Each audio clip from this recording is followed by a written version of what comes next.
eating our food, drinking our liquor, mass fucking dogs and cats living together, last hysteria. We gotta take this guy out.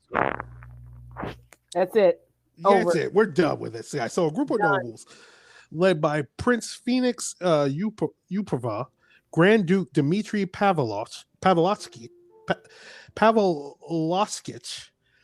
and right-wing politician Vladimir Punishkich decided that Rasputin's influence over the Tsarina had threatened the empire. And they concocted a plan in December 1916 to kill him, apparently by luring him to the Mongolska Palace. Now, also during this time, World War I has started. Yes. Everyone's pissed off at each other. We know if you don't know the story, everyone's been pissed off. Everyone European powers have been pissed off at each other for a very long time. I was just getting ready to say for a while. Yeah, for a very long time. So pretty much Serbia, Franz Ferdinand, his wife were assassinated by Serbian separatists. Austria declares war on Serbia, and because of that, Russia declares war on Austria. Germany declares war on Serbia as well, and Russia and France and England declare war on Germany, and the shit is hit the fucking fan. You were going to say something. I'm sorry. A madhouse. That was it. I just wanted to say that. Yeah, it's a madhouse. So everyone's going to war at each other. So the Russian people, well, not the Russians, well, Tsar is like, look, I need revenge from getting my ass whooped by the Japanese. So, like the show Cobra Kai, I'm gonna take revenge, and it starts going. Yes, it starts going bad for them. Like they're really a little small engagements, but large engagements to get their ass whooped. So Tsar Nicholas is like, you know what? Our troops need to kick in the ass. I'm gonna go down there and lead them. And his advisors and other ministers are going, no, that's a terrible fucking idea. You have no idea what you're doing on the battlefield. Tsar will not hear it at all. He's like, no, I've been ordained by God. I can do whatever the hell I want because I got God by my side. And the minister just goes, yeah, he's going on a God kick again. Shit. So he heads up to the front lines. At first, it kind of works with a small engagement, and then it goes horrible again, and even worse. They keep getting their ass whooped, and like the Tsar can be able, and people be able to say like, well, the Tsar is not out there; it's the generals that he has out there. It's not the Tsar's fault. Now the Tsar is out there. It's like, yeah, it is his fucking fault. And not only that, the Tsar keeps firing all of his competent generals. Where have I heard that in fucking Russian history? But and the one competent general that he does have that actually has a winning record is like, no, get your ass off this battlefield. And the Tsar is like, I refuse to fucking hear it. Get the hell out and head back to St. Petersburg. Also, the fact that the Tsarina Alexandra does not like this one general at all. So yeah, shit's going bad. And during that time, is the Tsarina's taking advice from Rasputin. Some of it is really bad advice. Like people are starting to like have issues in the fact that there's people not getting enough food and not all the resources going to the front lines, and their front lines are getting, they're not having any front lines anymore. They're getting fucking annihilated. So the Russian oligarchy is like, you know what? This is bullshit. We're taking this guy the fuck out. We're taking Rasputin out. Done. So Rasputin was murdered during the early morning hours of December 30th at the home of Phoenix Uprava. He died of 3 gunshot wounds, one which was a close range shot to his forehead. Little is certain about his death beyond this, and the circumstances of his death has been subject to considerable speculation. One historian, Douglas Smith, writes, what really happened in Upradov's home on December 30th or the Nobody can. Russian calendar, December 17th, will never be known. The story Can't call it. yeah, because no one really knows what happened that night. They just know that Rasputin is dead. Panos recounted in his memoirs, however, that it become frequently told version of the events. This is what Rasputin, Pryoff, excuse me, had Mhm. wrote. Upranov said he invited Rasputin to his home shortly after midnight and ushered him into his basement. Oh Upranov wow. offered Rasputin tea and cakes which he had been laced with cyanide. Rasputin Yeah. initially refused the cakes but began to eat them, and to Rasputin's surprise, appeared unaffected by poison. Rasputin then asked for some wine, which had also been poisoned, and drank 3 glasses, but still showed no sign of distress. Around 2:30 a.m., Upranov excused himself to go upstairs where his fellow conspirators were waiting.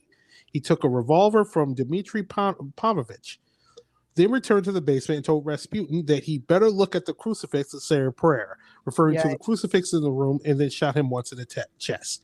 The conspirators then drove to Rasputin's apartment with Skuhatin wearing Rasputin's coat and hat and attempt to make it look as though Rasputin had returned home for that night. Upon returning to the palace, Yevpranov went back to the basement to ensure that Rasputin was dead. Suddenly, Rasputin leaped up and attacked Upranov, who also freed himself with some efforts and fled upstairs. Rasputin followed Upranov into the palace courtyards, where he was shot by Pornishkinovich. He collapsed into the snowflake. The conspirators then wrapped his body in cloth and drove it to the Pernovkovsky Bridge and dropped it into the Maya Nevkev River.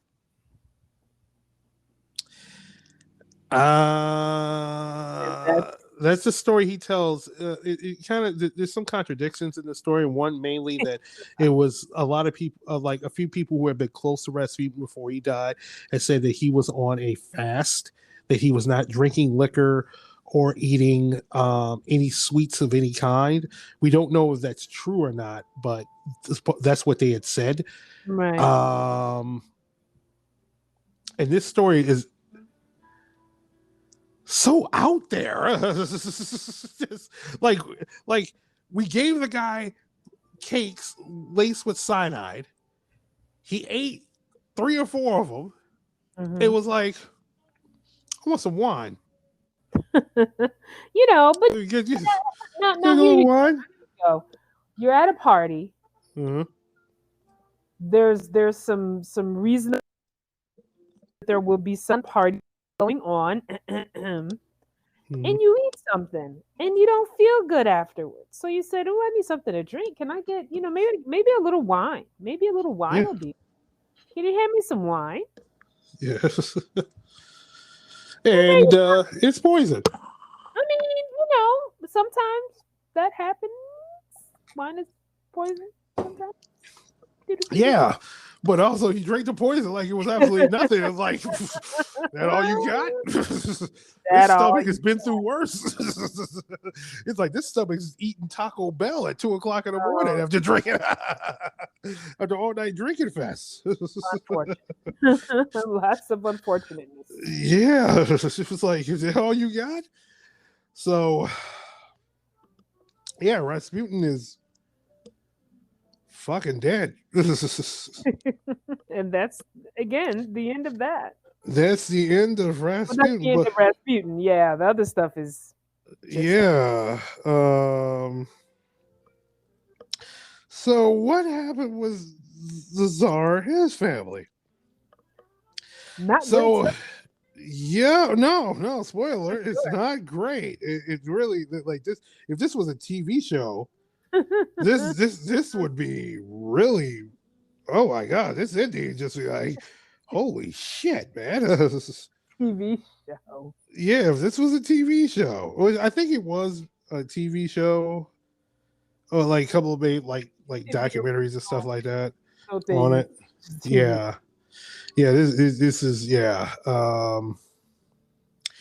So the war is going really bad for the Russians.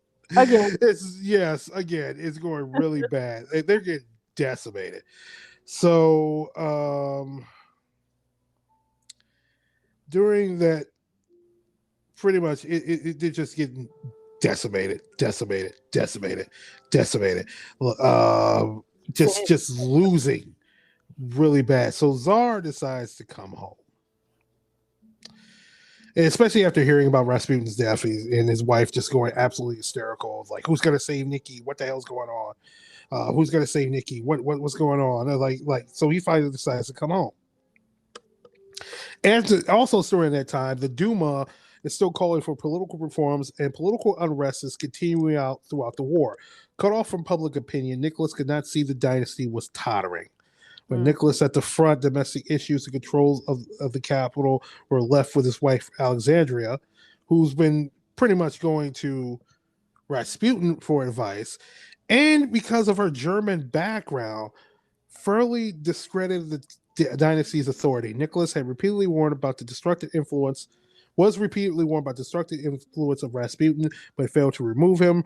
Rumors, accusations about Alexander and Rasputin appeared one after the other. And you know what the hell happened to Rasputin, we just talked about. As the government failed to produce supplies, mounting hardship resulted in mass riots and rebellions. When Nicholas away from the front in 1915 throughout 1916, authority appeared to collapse, and the capital was left in the hands of strikers and mutineering soldiers. Despite efforts by the British ambassador Sir George Buchanan to warn the Tsar that he should grant constitutional reforms to fend off revolution, Nicholas continued to bury himself away at staff headquarters 600 kilometers or 400 miles away from Mongolia, leaving his capital and court open to injury and insurrection. Okay. Ideologically, the Tsar's greatest support came from the White Ring monarchists, who had recently gained strength. However, they were increasingly alienated by the Tsar's support of Skylapin's westernizing reforms taken earlier in the revolution of 1905, especially by the political power the Tsar had bestowed on Rasputin. By early 1917, Russia was on the verge of total collapse of morale.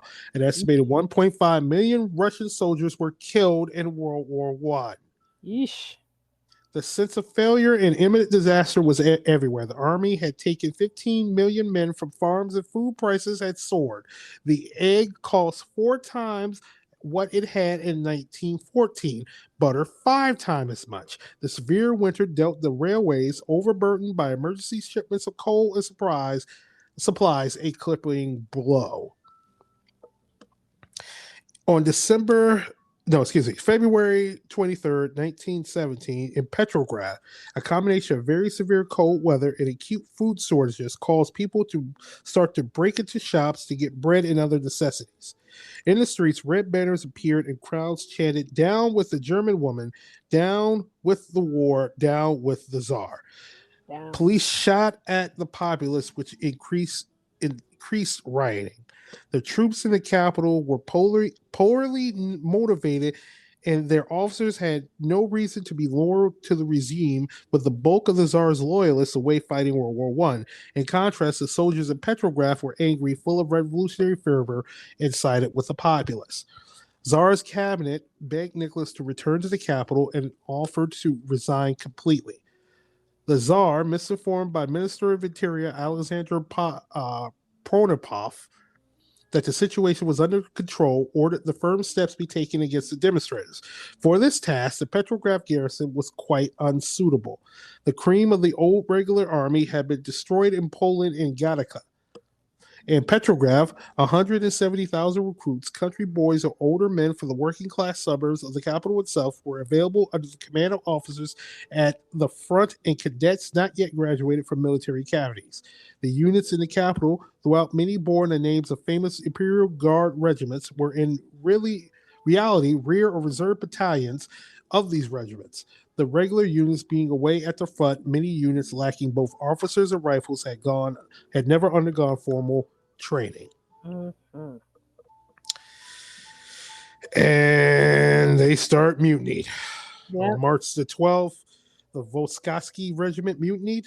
It's quickly followed by the Semen Oskarsky, the Emil Oskarsky, and Levitskatsky Life Guards, and even the legendary Premobrazinski Regiment. I hope I fucked that one up. Of the Imperial Guard, the oldest Mostarch regiment founded by Peter the Great